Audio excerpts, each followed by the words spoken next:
Dr. Hunt, and I brought my fiber changer, microbiome changing little buds right up here. Most delicious.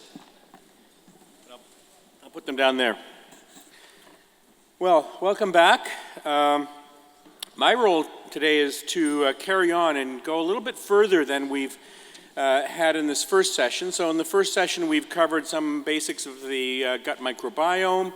We've covered a little bit from birth through pregnancy, through the pediatric group, and we've talked a bit about the effect of the gut microbiome on gastrointestinal disease. And I'm going to take us a little bit further into the concepts of the gut microbiome and its effect systemically and on our bodies as a whole and on chronic illness. So these are my disclosures. I work with a number of various companies, and we're going to talk today about the gut microbiome and its effect on inflammatory bowel disease, an important disease that many of us have been involved with, in whom it affects people in the prime of their life, and in whom we're learning a lot about the gut microbiome and that disease. But there are other diseases we'll talk about. And then we're going to come back into biomarkers. Dr. Che mentioned biomarkers, and at the very end of his talk, these biomarkers may be driving how we think and use and change our gut microbiome. So a little bit about the lessons. I like history. And so life without bacteria. So in the 1980s, we began to engineer rodents, mice particularly, and we learned that we could actually take the bacteria out of their guts. So they were actually living in a bubble with no microbes. And that taught us that those animals were not normal. They had changes in their digestive function, they had changes in their immunity, their gut motility was different. And systemically, interestingly, they had different stress responses. They seemed to be more anxious, a little depressed. And then in the mid-1980s, as Dr. Hunt alluded to, we learned something very important: ulcer disease. So we learned that ulcer disease was no longer caused by stress, but that it was caused by a bacteria. Who knew? H. pylori. I remember the Globe and Mail phoning me with an article in the mid-1980s, and they said, "Did you hear there was some word from Australia that bacteria were causing ulcer disease?" I said, "How stupid is that?" But little did I know that bacteria were dominant in that disease. And then the third lesson has come through the 90s and into the 2000s in particular, and this diagram tries to put that into perspective. Number 3, right in the middle there, gut microbiome balance. It is a balance. We can't live with too much of that. We can't live with too little of that. And that the gut microbiome controls our metabolism, our immune function, our physiology. And that when it becomes upset, when that balance changes, I've written there: obesity, mental health, inflammatory bowel disease. Those are some of the diseases we'll talk about today. You end up with a disease state that's outside the gut, where those microbes change. So Vivian told us that we were born with no bacteria in our gut. And for the most part, that's true. And for the most part, we're populated, as Vivian told us, with those bacteria from those people that live around us. And here I wrote down the human intestinal bacteria, like your fingerprint, is constant through life. It's not, really. A little bit it is. But it changes. It's fluctuating depending upon where you eat, where you drive. So you're having dinner in Toronto and you fly to Ottawa, and you have a different dinner, and your gut microbiome might change, and you travel to Florida for the winter, and your gut microbiome is going to change slightly. But this diagram has green and red on it. The red is the instability parts. When major things happen in your life, as Dr. Madsen showed you, there are changes, major changes in your gut microbiome. And those major changes in your gut microbiome allow, I believe, for disease opportunities to happen. And if your gut microbiome recovers, you might not have that disease. If it doesn't recover, you may get that particular disease. And in this case here up there on that diagram is IBS and IBD, and you can see that red line going through. At some point in this person's life, something changed in their gut microbiome and they developed inflammatory bowel disease. So what do we know about these little best friends?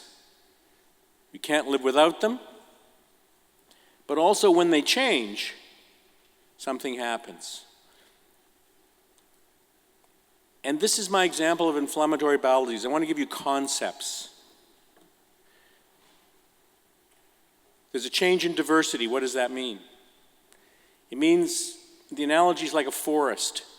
You drive up to Collingwood and you got healthy forests up there. You got forests that have all sorts of trees, all sorts of plants, all sorts of animals. And if one of those trees gets sick, or one species of those trees gets sick, the rest of the trees take over and they populate and they grow and that forest remains healthy. In inflammatory bowel disease, there's a loss of diversity. You've only got one type of forest, one type of tree. It's not a healthy forest, easily damaged by insects or fire. That's the analogy for inflammatory bowel disease. You lose that diversity, similar to the picture of this diversity in that forest. Why does that occur? How does that occur? We're yet to figure that out. How do we replace that? We're working on that. So here's a picture of inflammatory bowel disease while you eat your little bran buds. It says before and 4 weeks after. 4 weeks after what? So before, you can see the lining of that intestine somehow doesn't look normal.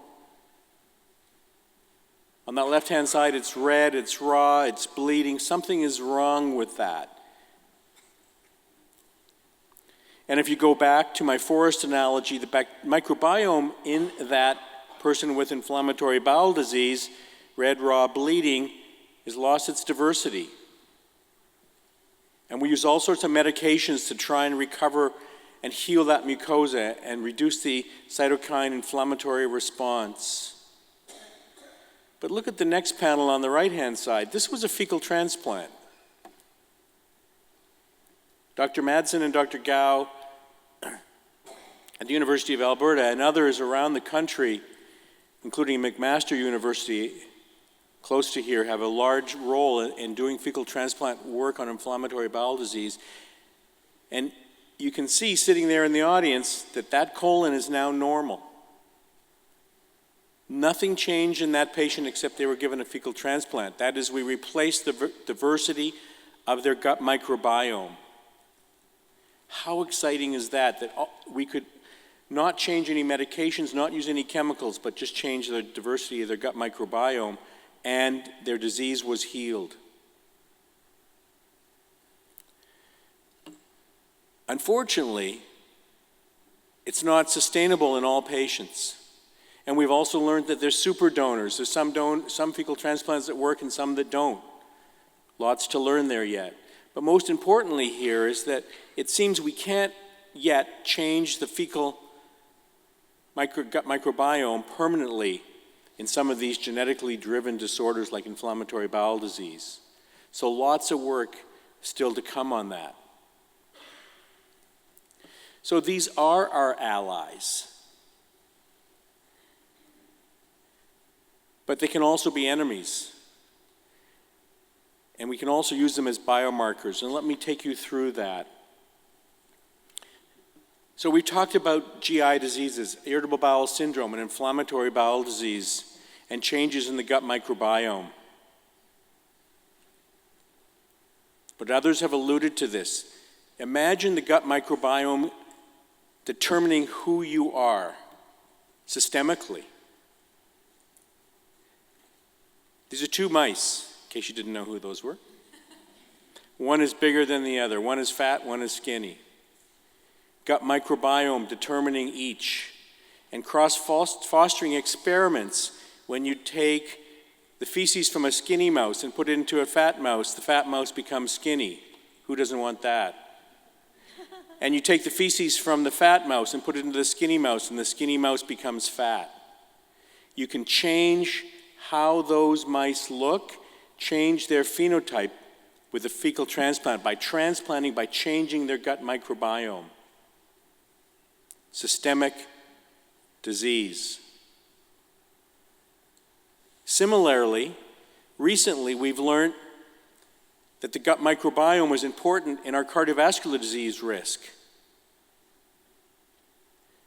And this study from a few years ago, now being expanded, demonstrated to us that changing our gut microbiome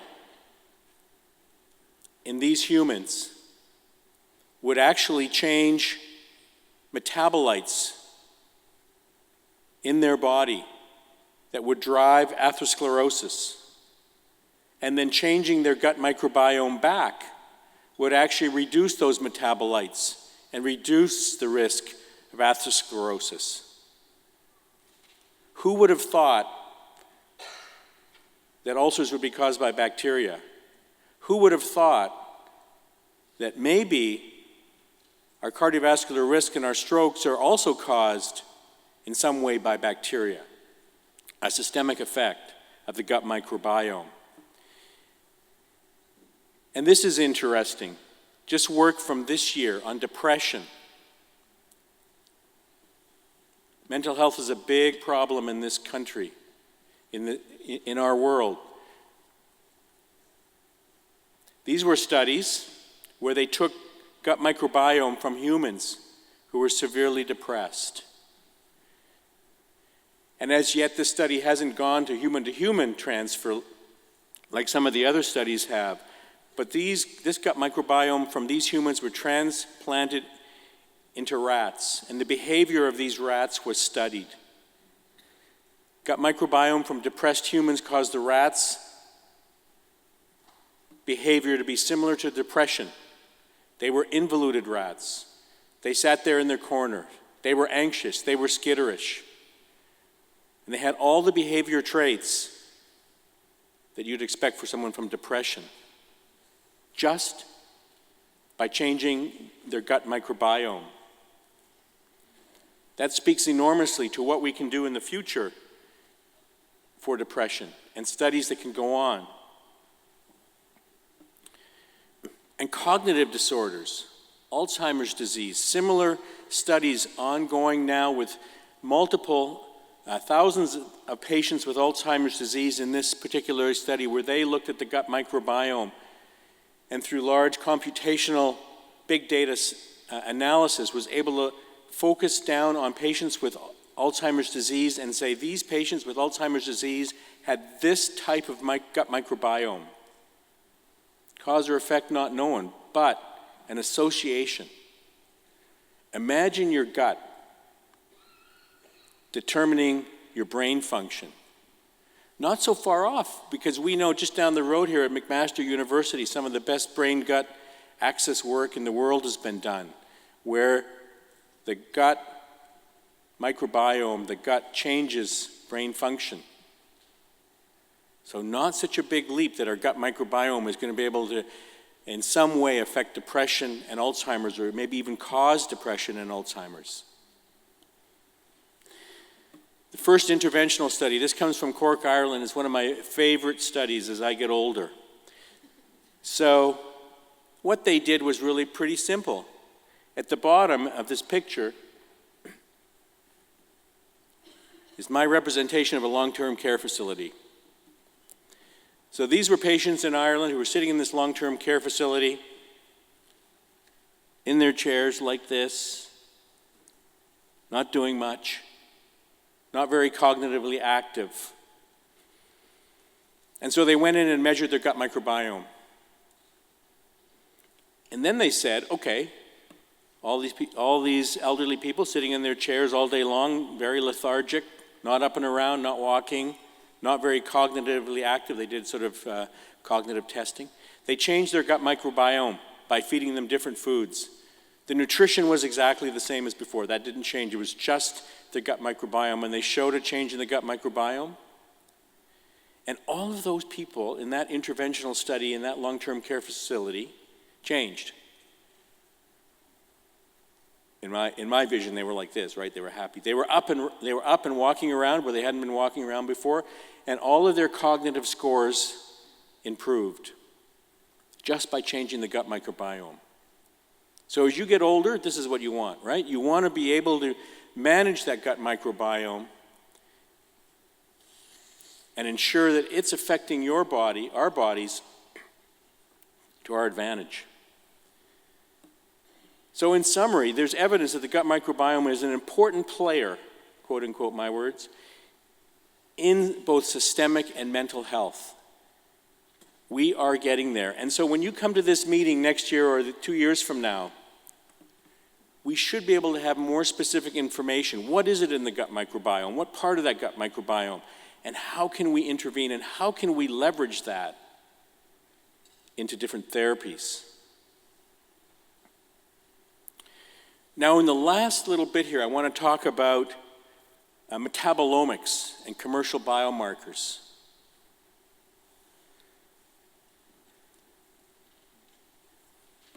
So this was tabloid. You all read the tabloid as you're waiting to check out at the supermarket. I do too, right? You're like, who's married who and who's divorcing who? So this was a picture. This dog sniffing cancer. So what do you think he's sniffing? Sniffing metabolites. All right? Sniffing what metabolites? Well, this dog is sniffing the end products of microbe metabolism. Those microbes in our gut go through metabolism. They got a lot of cycles. They got a lot of cell things that are happening. End products from those microbes get put out in the feces, in the urine, in our sweat. That's what the dog is sniffing.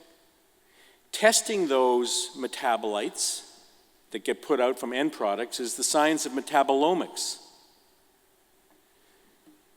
So here's the human body, 25,000 genes, makes lots of enzymes, and then there's lots of metabolites that get put out in your urine every day from your various cell cycles, those waste products.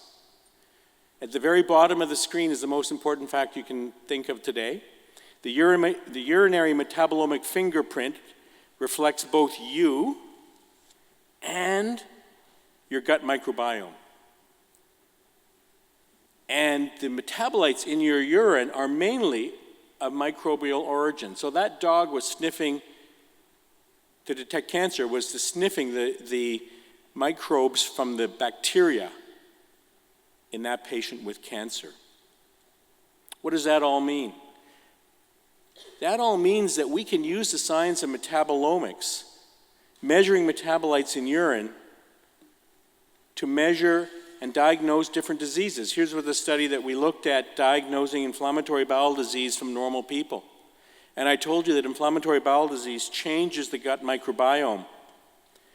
And sure enough, red versus black, you can see that the metabolites put out in the urine by somebody who has inflammatory bowel disease are different than those when somebody who's normal. And you can do the same with colon cancer. This is using metabolomics to detect colonic polyps. And the metabolites that people with colonic adenomatous polyps put out in their urine are different than those from normal people. And the same is with colon cancer. The metabolites that you put out in your urine are different from in someone with colon cancer than a normal person. And those metabolites aren't from you, those metabolites are from your gut microbiome. So your gut microbiome is changing when you have these diseases, and you can pick that up in your urine tests. So I'm going to sum up by saying, I want you to take home the message that the gut microbiome does more than just affect your gastrointestinal tract. We are learning that it affects you systemically, from obesity to heart disease to depression, to Alzheimer's, to cancer. Gut microbiome is in some way playing a role. And we have a long way to go in science to sort that all through. But we can also leverage that gut microbiome through the science of metabolomics and use it as new diagnostic tests. And metabolomics will also help us understand what part of that microbiome is therapeutic. We don't want to have to give fecal transplants. Yuck. I think we have a talk coming up on that. Right? It's not, but we want to figure out using metabolomics what part of that feces is therapeutic. Synthesize that down and give that to change the gut microbiome. So with that, I'll end and be happy to answer any questions you might have. Thank you very much. Would you like to comment on the implications that come particularly from your review of metabolomics? But what we've heard from many others is we're right on the cusp of an era of what is going to have to be very personalized medicine. And that is going to require a lot of work and investment at the diagnostic level. And it seems to me that for policymakers who've been very happy that we would throw pills around rather indiscriminately, we're actually going to have to start to get very much more specific. Right, you're talking about precision health or personalized health, personalized medicine. Metabolomics is a good example of a diagnostic test that can actually do that. So there are many types of inflammatory bowel disease. By using the science of metabolomics, looking at the different metabolites that person A, B, and C put out in their urine, they're going to be different. And so that might help us determine that therapy for patient A is going to be this, and therapy for patient B is going to be slightly different. And so we will be able to fingerprint you from a disease standpoint using that science of metabolomics. And it can be urine, blood. Those are the two things we're studying at this moment. And how predictive are you anticipating that metabolomics is likely to be? At the moment, most of the evidence is coming where you know what the disease differences are or how the microbiome itself is typed differently. Yeah. But what about predicting this before it's happening? So the thing about metabolomics is it's real time. It measures that you actually have something right now or not. Genomics tells us that, well, I have this genetic defect, and so I have a 55% chance of getting this disease into the future.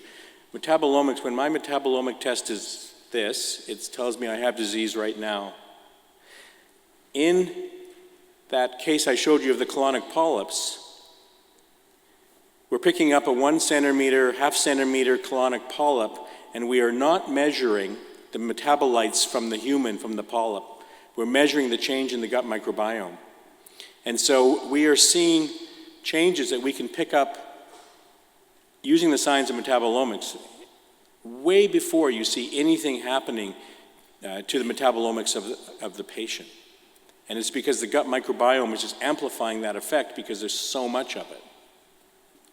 Well, very exciting stuff. Thank you very much, Richard, and we must now move on.